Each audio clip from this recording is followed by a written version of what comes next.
The good news is you can do this.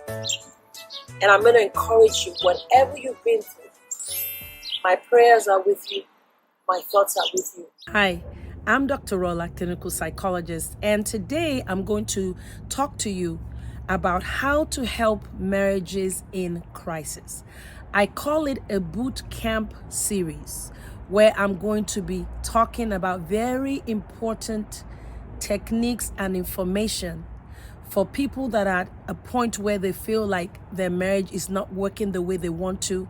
Maybe they've grown dissatisfied with their spouse, or they're even thinking of separation and divorce. I want to talk about this because in my work in the last year with couples in my private practice, I've become more concerned about some of the patterns and the trends that I'm seeing that is a little bit more extreme than what I've been doing from when I started practicing years ago. I also have seen tremendous progress for couples who had been struggling for a long time.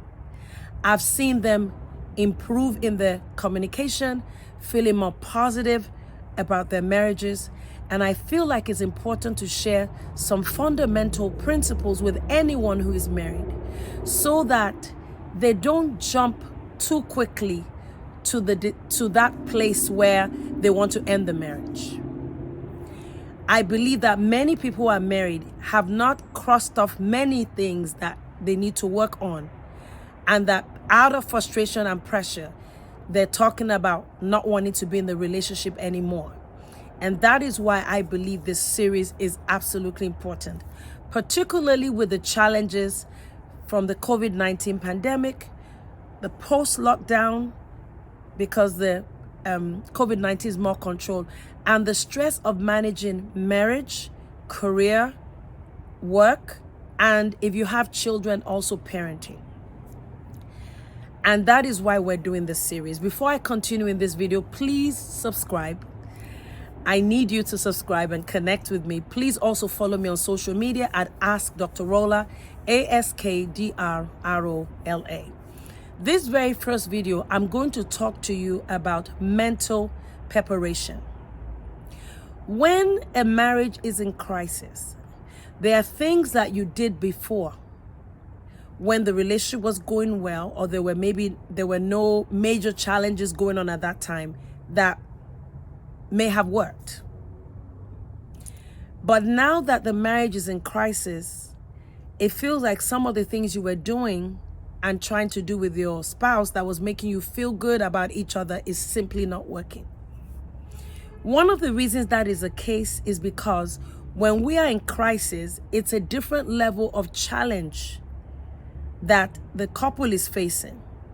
And there's a massive onslaught of pressure, which causes their resources as a couple individually to be drained. When a marriage is in crisis, it demands some level of preparation. Preparation in all aspects of connecting with each other, in order to use the challenge as an opportunity to learn about each other, and also to use a challenge as an opportunity to move towards each other, and also as an opportunity to grow from the challenge. So I'm going to just stay on this topic today. Like I said, maybe I didn't say this before, but my goal here is to try to share these techniques in smaller versions, like piecemeal, so that I'm not throwing too much at you. When you're in crisis in your relationship, in your marriage, you're overwhelmed. If I throw too much information at you, it can be difficult to implement, and it can be something that may feel overwhelming. And that is why I'm going to talk more in a like piecemeal fashion, share a principle, ask you to practice that, and then we'll talk about other ones in other videos. So this video in particular is to help you to think about what is going on around you. It is a form of information processing where you begin to somewhat look at it in a much more, trying to look at the crisis you're facing as a couple, what you are going through, what your spouse is going through, and look at it in a way to answer important questions. One of the main questions that you want to try to answer when you are going through crisis as a couple is that what is the goal that I am trying to accomplish based on what I am going through right now? This does not discount other goals that you have as a couple or you've had in the past or you have currently. But when we're in crisis, regardless of what the challenge is, and this is not to minimize the severity of stressors. I'm going to talk about that in other series. It could be adultery. That's a very serious stressor. It could be the death of a child. That's a very serious stressor. It could be the fact that both of you are teleworking, or a child is on drugs, or another child is acting out in school. There are myriad of stresses that a family could go through.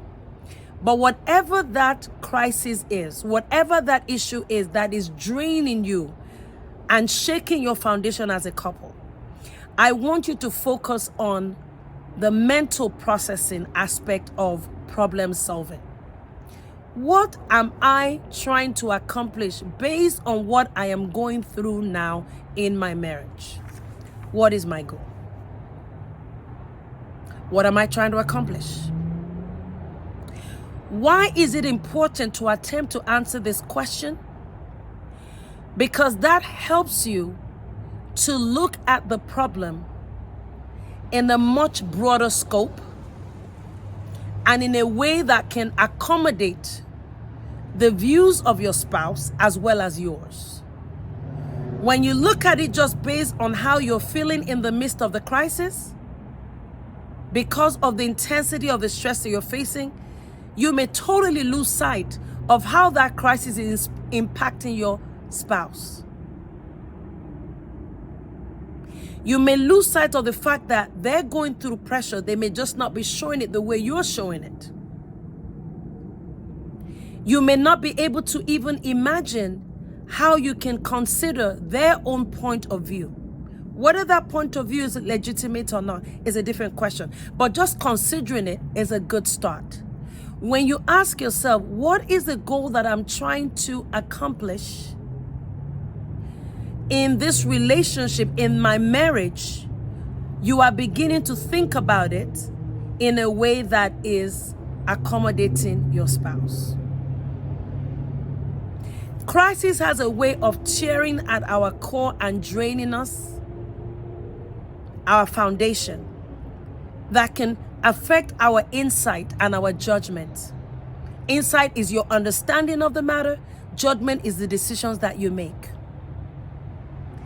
That is why I want you to focus primarily on what am I trying to accomplish in my marriage at this point, considering the stressors that we are facing. Another reason why answering and attempting to answer this question, this is not a perfect answer, but just even attempting to answer it is empowering. Another reason why you want to try to look at that question closely is that because you want to begin to see how to measure your relationship in a much more balanced way. For example, maybe if you had a goal before the crisis or prior to the crisis of having sexual intimacy 4 times a week, 3 times a week, I don't know how many times. Sorry, I'm talking about something so intimate, but that's just an example. And maybe now your partner or your spouse is going through depression. Asking what you're trying to accomplish in the light of the stressors could mean that having sexual intimacy once a week might be a reasonable goal, so that you don't see your spouse as failing you entirely, and you can appreciate what they're bringing to the table based on what is going on now. And that helps your spouse to also see that you understand that they're going through a pressure. When you try to ask the question, what are we trying to achieve in our marriage right now? You're also beginning to look at the possibility that you may need to adapt to a new reality. And that adapting to a new reality is not a sign of failure.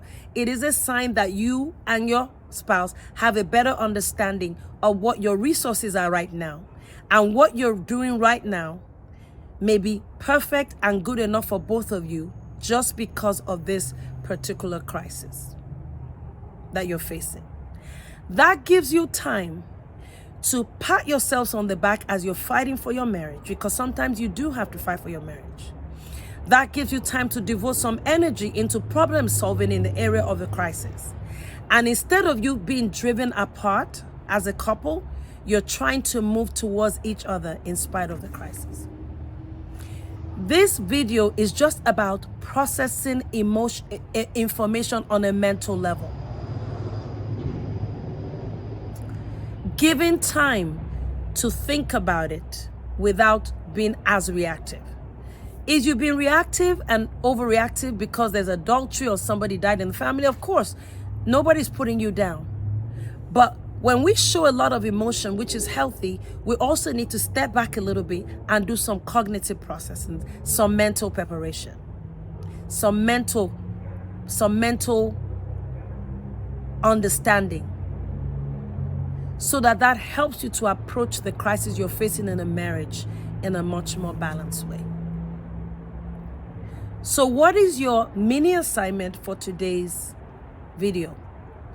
I want you to go ahead and ask yourself, what would be a reasonable goal for us to set based on what we are going through right now?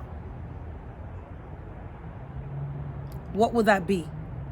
You can make a list of that as to what those goals could be. Write it down.